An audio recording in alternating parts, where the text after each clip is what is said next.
नमस्कार मंडळी, मी तुमचा लाडका ओमक्या. आज आपण वर्ल्ड टेस्ट क्रिकेट चॅम्पियनशिपच्या सिनारिओबद्दल बोलणार आहोत. म्हणजे इंडियाला अजून किती मॅच जिंकायच्या आहेत आणि बाकीच्या टीमला किती मॅच हरायच्या आणि किती मॅच जिंकायच्या ती बोलणार आहोत आपण. म्हणजे हे वर्ल्ड टेस्ट चॅम्पियनशिप असलं खतरनाक चाललंय ना. मागच्या वेळेस एक हाती इंडिया जात होतं फायनलला, पण ह्या वेळेस असं इंडियाची मार्ग खूप अवघड झालाय माहितीये का. म्हणजे प्रत्येक टीम ह्यावेळेस जायचा प्रयत्न करते. एक सिरीज हरली नाही इंडियाची, न्यूझीलंड सिरीज. त्याच्यामुळे सगळं समीकरण बिघडून ठेवलं इंडियाचं. पण इंडियाने एक मॅच जिंकली ना आता ऑस्ट्रेलिया, त्यामुळे परत त्या सगळ्या गोष्टी मार्गावर यायला लागल्या ते. पण बघूया काय होतंय विषय. आता खरंच लयच अवघड झालंय. म्हणजे मागचे 2 सीझन इंडिया दोन्ही वर्ल्ड टेस्ट चॅम्पियनशिपच्या फायनलला गेलंय. एकदा न्यूझीलंड होतं फायनलला, एकदा ऑस्ट्रेलिया होतं. पण इंडियाचं एवढं बॅड लक की मी एवढं भारी क्रिकेट खेळून पण दोन्ही चॅम्पियनशिप हरले ते इंडिया फायनल. की असो, विराट कोहली त्यावेळेस कॅप्टन होता. विराट कोहलीच्या कप्तानीमध्ये इंडिया आतापर्यंत एवढ्या लांब, इंडियाची टेस्ट रँक 1 राहिलेली आहे भावा आतापर्यंत. आणि विराट कोहलीनं प्रॉपर इंडियाचं टेस्टमध्ये कायापालट करून ठेवला इंडियाच्या त्याच्या कॅप्टन्सीमध्ये. नाद करायचा नाही भावाचा. आता बघूया, आता रोहित शर्मा गिरधारीला आपले आता काय होतं काय मत रोहित शर्माचं. आता परत माघारी आला तो सेकंड टेस्टला.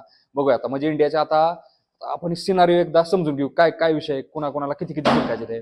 इंडियाला आहे ना 4 मॅच इंडियाच्या राहिले ते आता. आणि इंडियाला म्हणजे ज्यावेळेस ऑस्ट्रेलिया सिरीज चालू व्हायच्या आधी इंडियाला 5 मॅच होत्या, त्यातल्या इंडियाला 4 मॅच जिंकायच्या होत्या, 1 मॅच ड्रॉ करायची होती.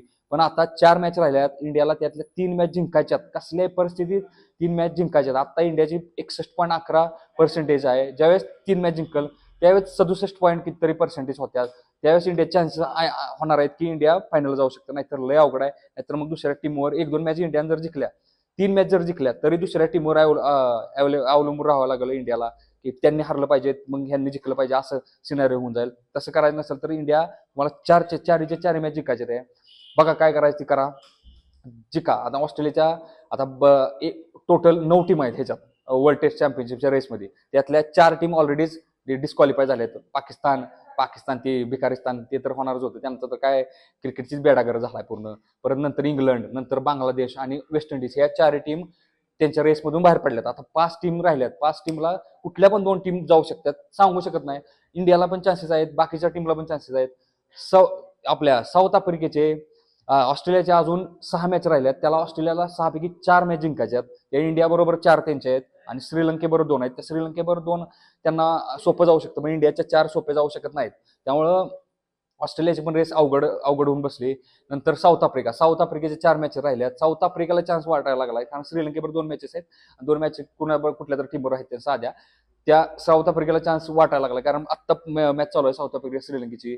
जबरदस्त मॅच चालू आहे. श्रीलंकेला पहिल्या इनिंगमध्ये 42 रन ऑल आउट केले त्यांनी. म्हणजे नाद करायचा नाही साऊथ आफ्रिकेचा. टेम्बा बाउमा खतरनाक बॉलर, मार्को यान्सन भावानं 7 विकेट घेतल्यात. नाद करायचा नाही त्यांचा. नंतर न्यूझीलंडला 3 मॅच राहिल्यात. न्यूझीलंडच्या 3 मॅच न्यूझीलंड जिंकायच्या जर फायनल जायचं असेल तर.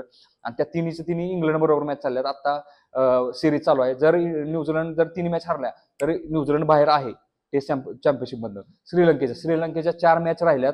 त्यांना 4 पैकी 4 मॅच जिंकायच्यात. श्रीलंकेचं पण अवघड आहे तसं, कारण त्यांना आपल्या ऑस्ट्रेलिया बरोबर 2 मॅच खेळायच्यात आणि 2 मॅच साऊथ आफ्रिकेबरोबर खेळायचे. त्यांचं ही पहिलीच मॅच अवघड होऊन बसले. त्यामुळं समीकरण खतरनाक आहेत. म्हणजे सांगूच शकत नाही शेवटपर्यंत की कोण जाऊ शकतं फायनलला 2.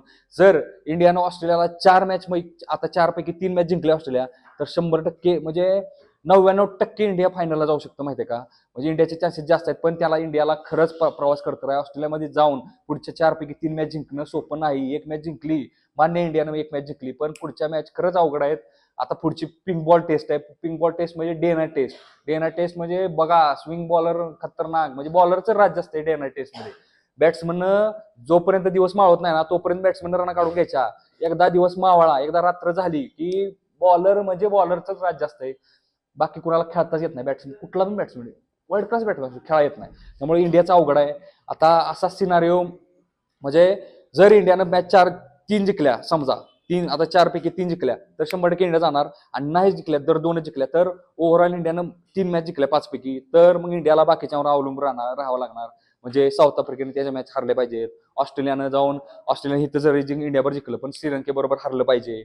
अशी समीकरणं जुळावी लागतील. इंग्लंडनं न्यूझीलंडला हरवलं पाहिजे.